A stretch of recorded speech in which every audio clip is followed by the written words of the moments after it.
Good morning, children. Today I will start the chapter number 4 of class 8, that is Tribal Decus and the Vision of a Golden Age. In this chapter, you will know about the tribals' way of life, effect of the British rule on tribals, and tribal revolts. The British become the ruler of India. This affect all the section of the society. The tribal groups were also affected. They resisted the change brought by the British.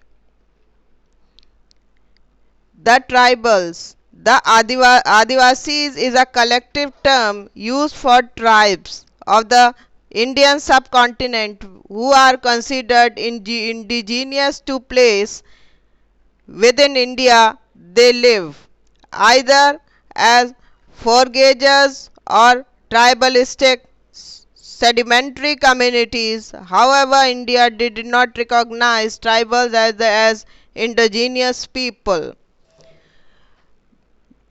Britishers जब India के rulers बन गए तब इस सारे लोगों पर effect हुआ। उसका सबसे ज़्यादा असर जो पड़ा वो ट्राइबल्स पर पड़ा। उनका उनको रहने का तरीके पे भी बहुत ज़्यादा इफेक्ट आया। आदिवासी एक टर्म है यूज़ की जाती है ट्राइब्स के लिए जो इंडियन सब कॉन्टिनेंट में यूज़ करते हैं। इनको इंडिजीनियस कंसीडर्ड किया जाता है और इनको फोरगेजर्स या ट्राइबलिस्टिक कम्युनिटी भी मानते हैं। Gond tribes are among the largest tribal group in South Asia and perhaps the world. The term Gond referred to tribal as people who live all over India, Deccan Peninsula. Most describe themselves as Gonds. Gonds means hill people or Koi or Koitur. Gonds live all over central India and in the states of Maharashtra and Odisha. As hill people, they traditionally have been associated with hills and uplands in the Deccan Peninsula. Many Gonds live around the Satpura Hills, Maikala Range, and Sandevgarh uplands and the Basta Plateau. Many Gond tribe also live in the Garjat Hills of northern Odisha. Gond tribe को सबसे ज़्यादा बड़ा tribal group माना जाता है जो south Asia में रहते हैं। गोंड का मतलब होता है जो लोग पहाड़ों में के ऊपर रहते हैं, उन्हें हिल पीपल ज़्यादा कहा जाता है और कोई या केतूर भी कहा जाता है इनको। इनको ट्रेडिशनली आपको अपवर्ड एरिया में मिलेंगे ज़्यादातर, जैसे इन state of Maharashtra and Orissa. They also live in all over central Asia में भी ये लोग रह पाए जाते हैं। गोंड ज़्यादातर आपको Satpura hills, Maikala range, Sandevgarh uplands and Bastar plateau में मिलेंगे। ट्राइब्स आपको Garhjat hills of northern Orissa में भी मिलते हैं। Bhils are listed as indigenous people of the state of Gujarat, Madhya Pradesh, Chhattisgarh, Maharashtra and Rajasthan, all in the West Deccan region and central India, as well as in Tripura in far eastern India on the border with Bangladesh. Bhils next tribe माना जाता है group में, वो ज़्यादातर गुजरात, मध्य प्रदेश, छत्तीसगढ़, महाराष्ट्र और राजस्थान में पाए जाते हैं। यह आपको त्रिपुरा ईस्टर्न साइड में भी मिलते हैं और ये बांग्लादेश बॉर्डर के पास भी मिलते हैं। Bhils are divided into a number of endogamous territorial divisions, which in turn have a number of clans and lineages. Most Bhil now speak the language of the region they reside in, such as Marathi, Gujarati, or a Hindi dialect. Bhils ज़्यादातर इनके number of groups में divide हो जाते हैं territorial division के हिसाब से, और इनके अलग अलग क्लेन्स और लाइनेजेस होते हैं, और ये लैंग्वेजेस उसी रीजन की बोलने लगते हैं जिस रीजन में रहते हैं, जैसे मराठी, गुजराती और Hindustani. There are many tribes, Santhal tribes, Mundas tribes, etc. Here is a list of tribes given according to the states in which different type of Bhil groups reside in different states. अलग अलग states में अलग अलग groups रहते हैं आदिवासीज के. आपको here is a list given below, जो आपको एक लिस्ट दी गई है नीचे, उसको आपको you have to learn yourself and read it. आप उसको पढ़ें और अपने आप ही आपको लर्न भी करना है.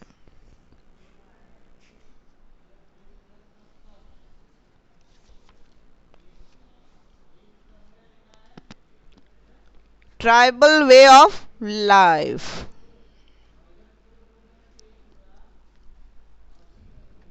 Tribal society has a distinct culture of their own, and they wanted no one to interfere in it.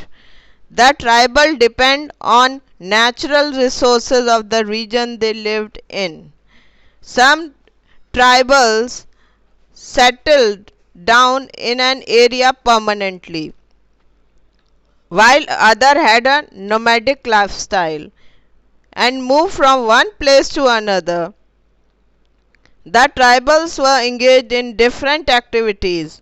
They practiced shifting cultivation. Tribals का अपना एक अलग रहने का तरीका होता है. वो ये नहीं चाहते कि दूसरा उनके काम में दखल दे. वो निर्भर रहते हैं नेचुरल रिसोर्सेज पर. नेचुरल रिसोर्सेज मीन्स जो उनको प्राकृतिक तरीके से मिलते हैं, क्योंकि वो जंगलों में रहते हैं इसलिए उन्हें नेचुरल रिसोर्सेज ही अवेलेबल हो सकते हैं.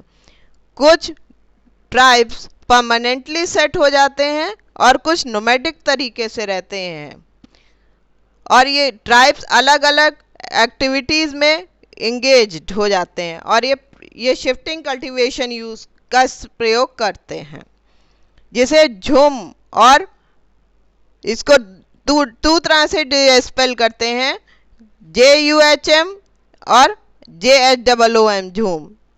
ये लोकल नेम है स्लैश ऑफ बर्न कल्टीवेशन का एग्रीकल्चर का, practice by the tribal groups in the north eastern state of India like Arunachal Pradesh, Meghalaya, Mizoram and Nagaland, and also in the district of Bangladesh like in Khagrachi and Seller. It is also known as slash and burn agriculture. Jhum cultivation एक local name है slash और burn agriculture का, जो tribal practice करते हैं north eastern states में like Arunachal Pradesh, Meghalaya, Mizoram, Nagaland and district of Bangladesh like Khagrachari and Sylhet. इसको हम स्लैश एंड बर्न एग्रीकल्चर भी कहते हैं. They selected a patch of land and cleared it by cutting down the trees and burning them. Then they cultivate that land for some years. वो एक ज़मीन के टुकड़े को सेलेक्ट कर लेते हैं, उसके बाद उसमें से पेड़ों को काटने के बाद वहाँ जला देते हैं, उसके बाद कुछ ईयर्स तक वहाँ पर खेती भी करते हैं. They were hunter gatherers. They collected fruit, roots, honey and medicinal herbs from the forest. they either consumed themselves or sold them in the local market. वो जंगलों में से, वो हंटर और गैदरर्स भी हैं, वो जंगलों में से fruits, roots, honey, medicinal herb means जड़ी बूटियां वगैरह भी जंगल से जमा करते हैं, या तो वो उसे अपने इस्तेमाल में ले लेते हैं और जो बच जाता है उसको सेल कर देते हैं लोकल मार्केट में. When a forest has no longer able to supply their needs, they generally move to another forest. जब उस जंगल से उनकी ज़रूरत पूरी नहीं हो पाती तो वह दूसरे जंगल में चले जाते हैं. Some tribals herd and reared animals too. They were mostly nomads. कुछ ट्राइबल्स जानवर भी पालते हैं और वो ज़्यादातर नोमैड्स हैं. When the supply of food for these animals got exhausted in an area, they moved to another area. जब उनके जानवरों का चारा यहाँ पर ख़त्म हो जाता है तो दूसरे जंगलों में चले जाते हैं. British rule and the tribals. The tribals were traditional a close-knit community. They preferred to live in isolation and did not encourage outsider in their community. British rule affected the tribals' life in many ways. Tribal communities suffered when the British declared forests as state property. Forests are declared as reserved and protected. Problems arose when the tribals were not allowed to practice shifting cultivation and to collect fruit, food and wood. Tribals एक ऐसी community है जो एक साथ मिलकर ही रहते हैं, लेकिन उनका अपने सिर्फ वो आदिवासी ही मिलकर रहते हैं. वो एकांत में रहना पसंद करते हैं और दूसरों को अपनी कम्युनिटी में लाना नहीं चाहते. और इससे ब्रिटिश ने जब से उनके ऊपर बहुत ज़्यादा असर पड़ा. सबसे ज़्यादा परेशानी उन्हें जब हुई जब जंगलों को स्टेट प्रॉपर्टी डिक्लेयर कर दिया गया. उसमें से ना वो फूड, ना जब वहाँ जहाँ से फ्रूट्स ले सकते थे, ना वुड, ना फूड, कुछ भी नहीं ले सकते थे. और शिफ्टिंग उन्होंने मेन प्रॉब्लम जब आई जब उन्हें शिफ्टिंग कल्टीवेशन करने को भी मना कर दिया गया. In 1840, the British colonial administration promulgated an ordinance called Crown Land Ordinance. This ordinance targeted forests in Britain, Asian colonies and vested all forest, waste, unoccupied and uncultivated land to the Crown. 1840 में British colonial administration ने एक ordinance पास किया जिसे crown land ordinance कहते हैं. इनका main target था कि जंगलों को अपनी कॉलोनीज में ले लेना, जिसमें सारे जंगल वे और खाली ज़मीनें जो ज़मीनें जो किसी के कब्ज़े में नहीं थी और जिसमें खेती नहीं हो रही थी वो सारी क्राउन के अंडर में चली गई. The Imperial Forest Department was established in India in 1864.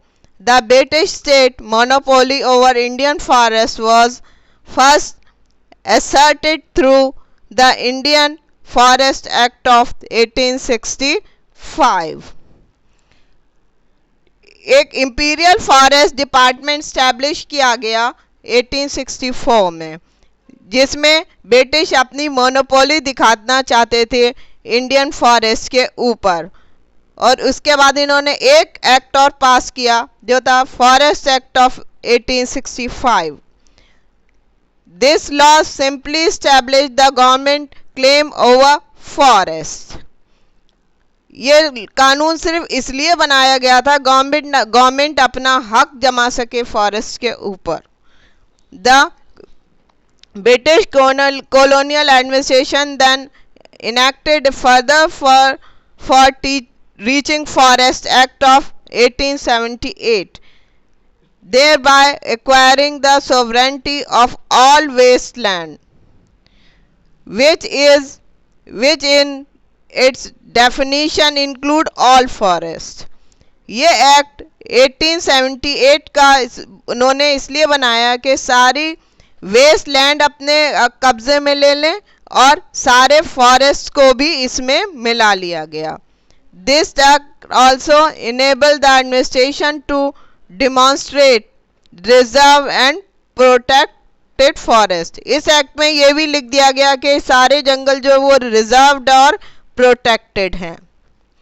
In the former, all local rights were abolished, while in the later some existing rights were accepted as privilege offered by the British government to the local people, which could be taken away if necessary. सारे local rights ख़त्म कर दिए गए थे, लेकिन कुछ time बाद उन्होंने कुछ राइट्स दे दिए लोकल पीपल को प्रिविलेज के तौर पर, लेकिन बाद में उनका अगर ज़रूरत पड़ी तो उसको वापस लिया जा सकता है. The forest act of 1865 amended twice in 1878 and 1927, aimed at declaring the forests of India the property of the government and resources of the British crown. उन्होंने फॉरेस्ट एक्ट ऑफ 1865 को 2 बार अमेंड किया, 1878 में और 1927 में. उसका मेन कारण था कि वो प्रॉपर्टी और फॉरेस्ट को वो प्रॉपर्टी और गवर्नमेंट की प्रॉपर्टी बताना चाहते थे और रिसोर्सेज जो सब मिलते थे वो क्राउन के ही थे. This action of the government took away the livelihood of the local people. The British government cleared wasteland of the forest for cultivation of plantation. British government ने सारे जंगलों को साफ करा दिया और इसलिए कि वहाँ पर खेती होनी थी. Similar to those in Africa and America, जैसा उन्होंने अफ्रीका में और अमेरिका में किया. Where in abundant exploitation of people was prominent. वहाँ पर भी लोगों को उन्होंने बहुत ज़्यादा परेशान किया था.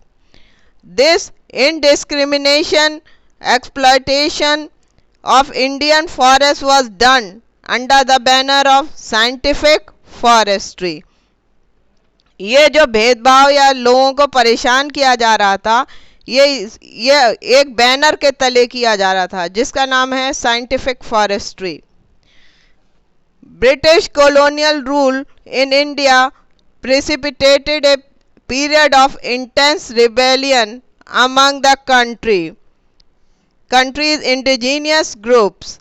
Most tribal conflict occurred in the British province, and many historians have documented how host of colonial policies gave rise to widespread rural unrest and violence. British colonial rule में लोगों को अंदर से लोगों को शुरू हुआ कि उनके खिलाफ आवाज़ उठाई जाए. ज़्यादातर जो कॉन्फ्लिक्ट्स हुए हैं वो ब्रिटिश प्रोविंस में ही हुए हैं. हिस्टोरियंस ने इसको इस तरह लिखा है कि जो ब्रिटिश कॉलोनियल पॉलिसीज़ थी उन्होंने ही इस उपद्रव या संघर्ष को आगे बढ़ाया है. In the post independence period many of the colonial era policies have caused revolt, were not reformed, and tribals conflict continued in A form of naxalite insurgency. आज़ादी से पहले भी बहुत ज़्यादा कॉन्फ्लिक्ट्स हुए हैं. इन्होंने बहुत पॉलिसीज़ बनाई हैं लेकिन उन्हें रिफॉर्म नहीं किया गया. लेकिन ट्राइबल्स जो थे इन्होंने अपनी जो लड़ाई थी उसको कंटिन्यू रखा नक्सलाइट इंसर्जेंसी के फॉर्म में.